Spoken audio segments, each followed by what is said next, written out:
अरुण जेटली साहब ने कहा था ये संघीय ढांचे पर खतरा है और कांग्रेस बीजेपी दोनों ने मिलकर उसका विरोध किया था। और फिर उसके बाद उस एफआईआर को लेकर रिलायंस कंपनी हाई कोर्ट में गई। हाई कोर्ट ने भी साफ तौर पे कहा कि आप जांच में दिल्ली के एंटी करप्शन ब्यूरो का सहयोग कीजिए। हाई कोर्ट ने भी साफ तौर पे कहा कि ये एफआईआर बिल्कुल ठीक है और इस एफआईआर में आपको जांच करने वाले अधिकारियों का सहयोग करना होगा।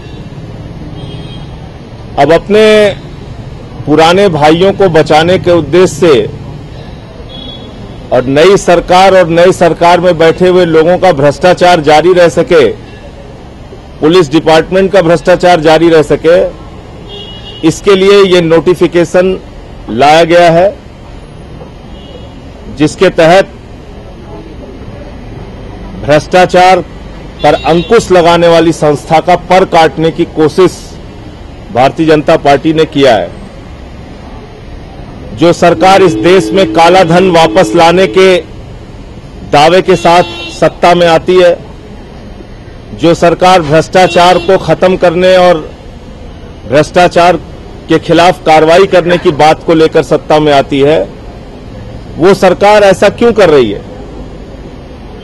तो मन में सिर्फ एक बात आती है कि उनके दिमाग में इस बात का खतरा है कि आम आदमी पार्टी की सरकार दिल्ली में फिर बनेगी और अगर दिल्ली में सरकार फिर बनी आम आदमी पार्टी की तो भ्रष्टाचार की जो कार्रवाई चलेगी दिल्ली के अंदर, उस पर कार्रवाई करने के लिए स्वतंत्र सरकार होगी और वो एफआईआर दर्ज करके कार्रवाई कर सकती है।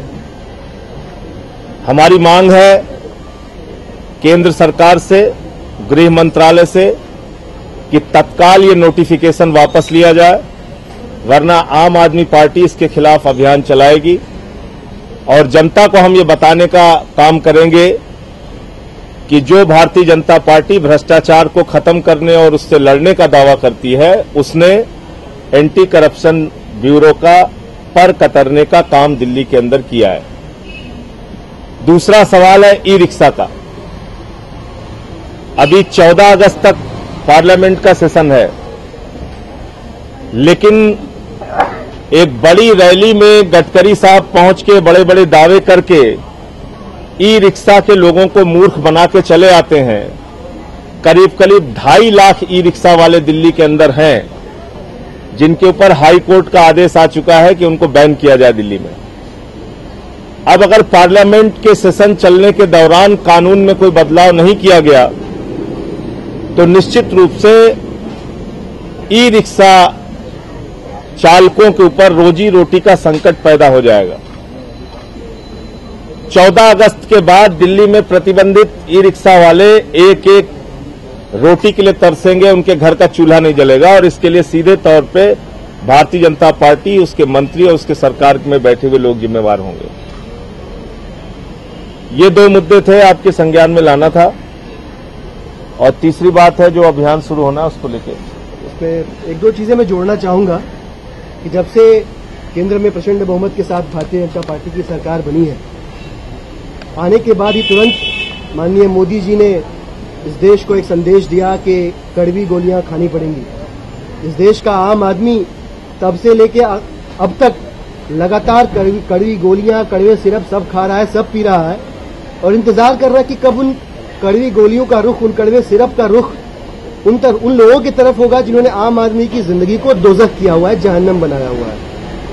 ये संभव कैसे है कि इस देश के वो 5% लोग जिन्होंने 95% लोगों की जिंदगी खराब की हुई है, जो भ्रष्टाचार की वजह से है, उस भ्रष्टाचार पे अंकुश लगाने के लिए माननीय मोदी जी ज्यादा नहीं तो कम से कम 1-2 कदम तो जरूर बढ़ाएंगे। अगर हम दिल्ली के परिप्रेक्ष्य में बात करें तो भारतीय जनता पार्टी के मैनिफेस्टो में भी लिखा हुआ था कि दिल्ली को पूर्ण राज्य का दर्जा दिया जाएगा। बड़ी लुभावनी बातें लिखी हुई थी केंद्र सरकार के लोकसभा चुनाव के पहले भी मैनिफेस्टो में और विधानसभा चुनाव में भाजपा के मैनिफेस्टो में भी। अब जब ये देखा जा रहा है कि भ्रष्टाचार मुक्त दिल्ली के निर्माण के लिए जो सबसे सशक्त एजेंसी हो सकती है, एंटी करप्शन ब्यूरो, बजाय इसके कि उसको मजबूत करके दिल्ली की जनता को ये संदेश दिया जाए कि हाँ, हम वाकई दृढ़ प्रतिज्ञ हैं, हम वाकई ये डिसाइड कर चुके हैं, तय कर चुके हैं कि कम से कम दिल्ली में तो ऐसा जरूर होगा कि भ्रष्टाचार कम होगा। बजाय ये करने के आप उस एक सशक्त एजेंसी की शक्तियों को कम कर देते हैं, उसकी ताकत को कम कर देते हैं, और आप ऐसा करने में आप कौन सा ऐसा प्रमाण दे रहे हैं इस देश की जनता को, दिल्ली की जनता को, कि आप कुछ कड़वी गोलियां उन लोगों को भी खिलाएंगे, कुछ कड़वे सिर्फ उन लोगों को भी देंगे जो लोग भ्रष्टाचार करके दिल्ली में लोगों का जीना मुहाल किए हुए हैं। ये दिल्ली की जनता का आज की तारीख में सबसे बड़ा प्रश्न है, और इस प्रश्न पे माननीय गृह राज्य मंत्री जी चुप है, माननीय मोदी जी चुप है, चुपचाप बैठे हुए माननीय राजीव जंग जी के माध्यम से दिल्ली की सरकार को चला रहे हैं। बहुत दुर्भाग्यपूर्ण है कि ऐसी स्थिति में जहां उनको एसीबी को और स्ट्रेंथन करना चाहिए था और मजबूत करना चाहिए था, और जहां इसका जुडिशियल पहले अगर आपको याद हो जीएनसीटी एक्ट के बाद इसका जुडिशियल उन सारे लोगों के ऊपर बनता था जो दिल्ली के अंदर है, अब इसको लिमिटेड कर दिया गया और ये कहा जा रहा है कि दिल्ली की सरकार जो गवर्नमेंट ऑफ एनसीटी होगी सिर्फ उसके कर्मचारियों ऑफिसर्स के ऊपर ये अप्लाई होगा। मतलब आपने इसका जुडिशियल एकदम लिमिटेड कर दिया, आपने इसके सारे पर कतर दिए, आपने इसके सारे हथियार छीन लिए और अब आपने इसको समरभूमि में भेज दिया ये कह के कि जाओ जंग लड़ो। ये बेहद दुर्भाग्यपूर्ण है और आम आदमी पार्टी की ये मांग है, ये गुजारिश है, ये निवेदन है दिल्ली की जनता के हक में कि इस नोटिफिकेशन को जल्द से जल्द वापस लिया जाए और दिल्ली की जनता को भ्रष्टाचार मुक्त दिल्ली में रहने का सुअवसर प्रदान किया जाए। कोई प्रश्न हो आप लोगों के? अभियान वाला क्या बता रहे? नहीं, ये वो तो कल बताएंगे। वो अभियान तो है जो चुनाव कराने को लेके है दिल्ली में। बहुत सारे प्रश्न आ रहे थे कि इसको शुरू होने वाला है, इसको जो ये एसीबी की जो पावर इन्होंने कम की है, इसको लेके भी पार्टी अभियान चलाने के ऊपर विचार करेगी और हम दिल्ली की जनता को ये बताएंगे कि किस तरह से आज नरेंद्र मोदी जी की सरकार दिल्ली पुलिस, क्योंकि सबसे ज्यादा जनता को जो रिश्वतखोरी से समस्या थी वो दिल्ली की पुलिस से थी, और जब आम आदमी पार्टी की सरकार थी तो हमने कार्रवाई किया था, हमने हेल्पलाइन जारी किया था। अब दिल्ली के एसीबी के पास ये पावर ही नहीं होगी कि वो पुलिस वालों पे कार्रवाई कर सके, वो केंद्र सरकार के अधीन किसी कर्मचारी के ऊपर कार्रवाई कर सके, वो केंद्र में बैठे हुए किसी भ्रष्ट मंत्री के ऊपर कार्रवाई कर सके, कुछ उस पर पहल कर सके।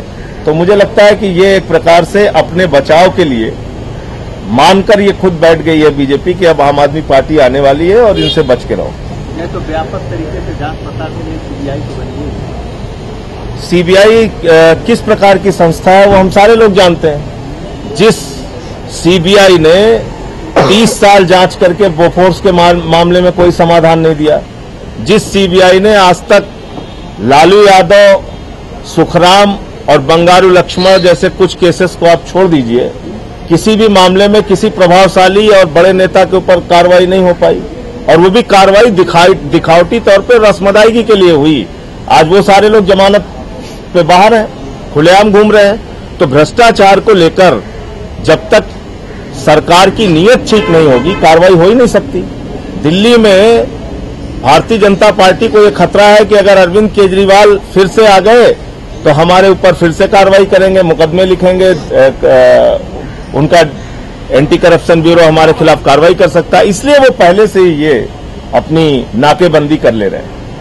जी, एंटी करप्शन तो कोई मुद्दा ही नहीं है। आपने जन लोकपाल को कहा था कि हम विधानसभा में अपना एक ऐसा कानून लाएंगे जो एंटी करप्शन को भी धो डालेगा, वो हमारा खुद का कानून होगा, विभाग में नहीं पास हुआ। तो एंटी करप्शन आपकी सरकार बनेगी तो आप उससे ज्यादा जन लोकपाल बना लेना, एंटी करप्शन खत्म हो जाएगी। नहीं, मुश्किल तो यही है ना कि भाई आज जो आपके पास कानून है, मौजूदा कानून, उस कानून को आप क्यों खत्म करना चाहते हैं? क्या वजह है? उसकी वजह मैं आपको बताना चाह रहा हूं कि जब वीरप्पा मोइली और मुकेश अंबानी पर एफआईआर किया था अरविंद केजरीवाल ने, तो उस समय सबसे पहले केंद्र सरकार की पैरोकारी में अरुण जेटली साहब खड़े हुए थे। उन्होंने कहा था कि ये संघीय ढांचे पर खतरा है।